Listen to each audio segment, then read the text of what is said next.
On se ferait pas un petit burger là? Bienvenue dans l'épisode final de ma série sur le cheeseburger maison. C'est le grand jour pour la régalade, mais avant de cuire notre steak, je vais vous révéler la recette secrète de ma sauce burger. Ça reste entre nous, hein. On va se couper un peu d'échalotes, si c'est trop gros, vous hachez tout ça, des cornichons, même chose, un peu de ciboulette, et on va couper un citron vert en deux. Pour la sauce, tout ce qu'il vous faut, c'est de la mayonnaise japonaise. Si vous n'en avez pas, vous prenez de la mayo classique. Un trait de karashi, de la moutarde japonaise. Si vous n'en avez pas, vous prenez de la moutarde classique. On balance l'échalote, cornichons et ciboulette. On ajoute de l'ail râpé et le jus d'un demi-citron vert. On mélange et notre sauce burger est prête. Pour la garniture du cheese, je vais rester simple, basique. On se coupe très finement en oignon. On va assaisonner notre viande de sel, poivre et former un steak de 125 grammes. On fait chauffer une poêle et c'est parti pour la cuisson du steak. On va faire bien caraméliser notre viande et poser un peu d'oignon dessus. Un petit flip pour que l'oignon cuise dans le jus de viande. Et qui dit cheeseburger dit cheddar. On baisse le feu, on met un couvercle pour que le fromage fonde et on va couper notre bun en deux. Sur une des parties, on met du ketchup, sur l'autre, ma sauce burger et...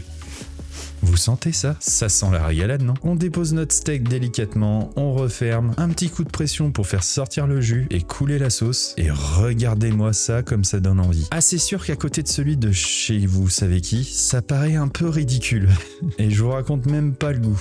Oh la vache. Merci de m'avoir accompagné tout au long de cette série. Si vous en voulez d'autres, n'hésitez pas à me le dire dans les commentaires. Moi je vous laisse, je vais aller me mettre bien et je vous dis à la prochaine. Salut!